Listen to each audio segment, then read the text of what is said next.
السلام علیکم ورحمۃ اللہ وبرکاتہ۔ اعوذ باللہ من الشیطان الرجیم، بسم اللہ الرحمن الرحیم۔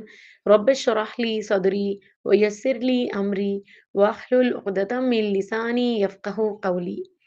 آج کا ہمارا ٹاپک ہے قرآن کی فضیلت۔ قرآن اللہ کا کلام ہے جسے اللہ نے رمضان کے مہینے میں انسانوں کی ہدایت کے لیے نازل کیا ہے۔ رمضان میں جبریل علیہ السلام ہر رات رسول اللہ صلی اللہ علیہ وسلم سے ملتے اور آپ صلی اللہ علیہ وسلم ان کو رمضان گزرنے تک قرآن سناتے۔ ہمیں رمضان کے مہینے میں دوسرے دنوں کی نسبت قرآن کی تلاوت میں زیادہ وقت لگانا چاہیے۔ سب کے ساتھ مل بیٹھ کر قرآن مجید کا درس اور تدریس بہت سی رحمتوں و برکتوں کا سبب بنتا ہے۔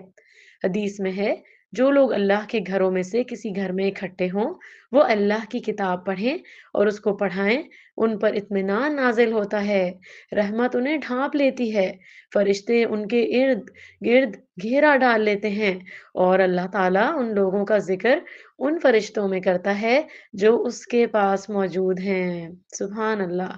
پھر اسی طرح یہ ہے کہ قرآن کے ہر حرف پر 10 نیکیوں کا وعدہ ہے۔ رسول اللہ صلی اللہ علیہ وسلم نے فرمایا، جس نے کتاب اللہ کا ایک حرف پڑھا اس کے لیے ایک نیکی ہے اور ایک نیکی کا اجر اس طرح کی 10 نیکیوں کے برابر ہوتا ہے۔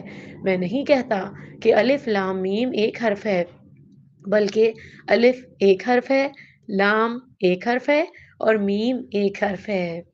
ایک اور حدیث میں آتا ہے کہ نبی کریم صلی اللہ علیہ وسلم نے فرمایا، جس نے اللہ عز و جل کی کتاب کی ایک آیت بھی سکھائی، جب تک اس کی تلاوت کی جائے گی سکھانے والے کو ثواب ملتا رہے گا۔